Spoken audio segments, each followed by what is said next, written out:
गुजरती तो वो चुड़ैल अक्सर दूल्हे समेत बारातियों को अपने साथ लेकर चली जाया करती। और इस घटना के कुछ समय बाद, बंसी, आखिर हम कब तक ऐसे छुप छुप कर मिलते रहेंगे?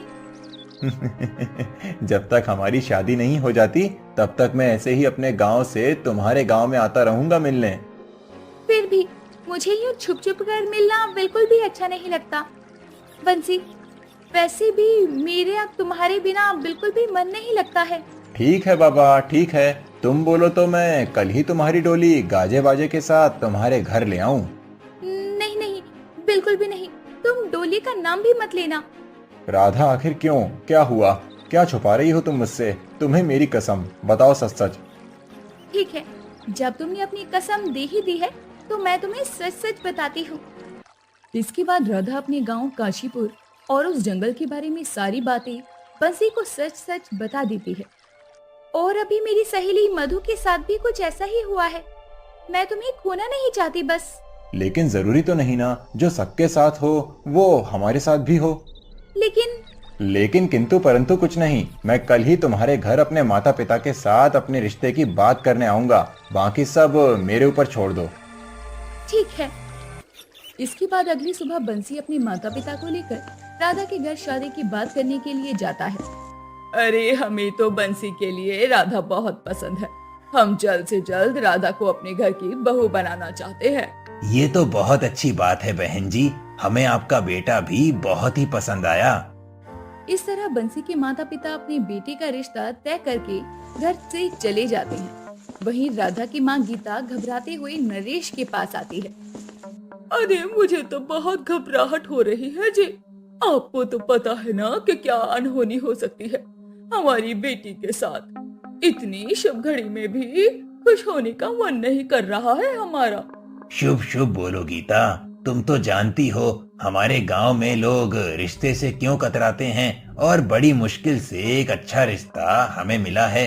बस ऊपर वाले से प्रार्थना करो कि हमारी बच्ची का रिश्ता सही से हो जाए। ऐसे ही कुछ दिन बीत जाते हैं और अब शादी का समय आ जाता है, जहां बंसी ढोल बाजे के साथ अपनी बारात उस जंगल से लेकर गुजर रहा होता है। बजाओ बजाओ, आज सबको पता चलना चाहिए कि आज बंसी की शादी होने वाली है। वहीं चुड़ैल पेड़ पर बैठी हंसते हुए बोलती है। एक और ससुराल में दुल्हन जाने वाली है। खैर, इन्हें अभी कुछ नहीं करूंगी जब तक ये दुल्हन को अपने साथ डोली में नहीं ले आते। जिसके कुछ समय बाद ही बंसी बारात लेकर राधा के घर पहुंचता है, जहां राधा और बंसी की शादी हो जाती है और अब राधा की विदाई हो रही होती है। बेटी, तुम अपना ख्याल रखना। माँ, माँ, मुझे बहुत डर लग रहा है, कहीं बाकियों की तरह। नहीं मेरी बेटी, ऐसा कुछ नहीं होगा।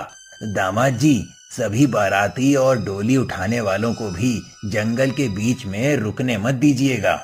पिताजी, आप निश्चिंत रहिए, कुछ नहीं होगा। और अब हम यहाँ से सीधे घर जाकर ही रुकेंगे। जिसके बाद पूरी बारात जाने लगती है और जैसे ही वो जंगल में पहुंचती है, वहाँ बहुत ही डरावनी चुड़ैल की हंसने की आवाज आती है। किसी का ससुराल नहीं बचेगा, मैं सबको मार दूंगी। सुनो बारातियों, कोई भी यहाँ नहीं रुकेगा, सब आगे चलते रहो। सभी बाराती अब चुपचाप से आगे बढ़ रहे थे कि तभी बारातियों के आगे चुड़ैल आकर खड़ी हो जाती है। कोई नहीं बचेगा।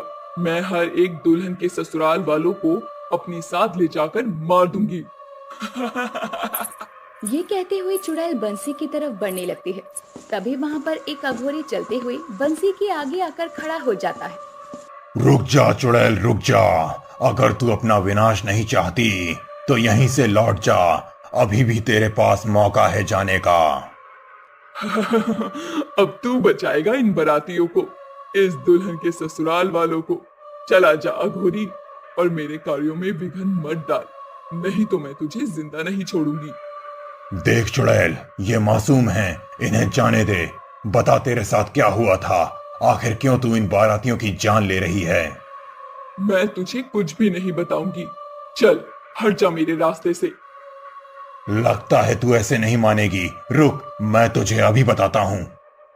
ये कहकर अघोरी उस चुड़ैल के ऊपर भभूत फेंकता है, जिसके कारण वो तड़पने लगती है और बोलती है।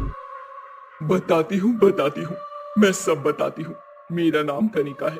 मेरी आज से 3 साल पहले शादी हुई थी। मेरे माँ पिताजी बहुत गरीब थे, फिर भी उन्होंने जैसे तैसे करके मेरी शादी करवाई और दहेज भी दिया। लेकिन मेरे ससुराल वाले दौलत के भूखे थे और उन्हें दहेज चाहिए था, और दहेज न मिल पाने के कारण वो मुझे इस जंगल में लेकर आए और मुझे इसी जंगल में जिंदा जला दिया और मैं तड़प तड़प कर मर गई। मैं अपना पूरा बदला अपने ससुराल वालों से ले चुकी हूँ, लेकिन मुझे पता है कि हर ससुराल वाले दहेज के लालची होते हैं, इसीलिए मैं हर एक दुल्हन के ससुराल वालों को ऐसे ही एक एक करके मारती रहूंगी। देख चुड़ैल, मैंने माना कि तेरे साथ बहुत बुरा हुआ है, लेकिन याद रख कि हर इंसान एक जैसा नहीं होता, और तूने इस तरह एक एक करके पता नहीं कितनी ही लड़कियों की जिंदगी बर्बाद कर दी, और तू अभी भी एक जिंदगी बर्बाद करने जा रही थी। इसीलिए मैं कह रहा हूँ कि तू चली जा यहाँ से। अघोरी के इस तरह बार बार समझाने से चुड़ैल को अपनी गलती का एहसास होता है और वो वहाँ से मुक्त हो जाती है और वो अघोरी कहता है, बंसी बेटा, आज तुम्हारी वजह से ही ये जंगल उस चुड़ैल दुल्हन के प्रकोप से मुक्त हुआ है, लेकिन अगर तुम मेरे पास अपनी समस्या लेकर नहीं आते तो शायद ये सिलसिला ऐसे ही चलता रहता। जी धन्यवाद अघोरी बाबा, यहाँ तक आने के लिए। जिसके बाद सभी हंसी खुशी वहाँ से चले जाते हैं और राधा इस तरह अपने ससुराल में पहुँच जाती है और ये सब चीज ठीक हो जाती है।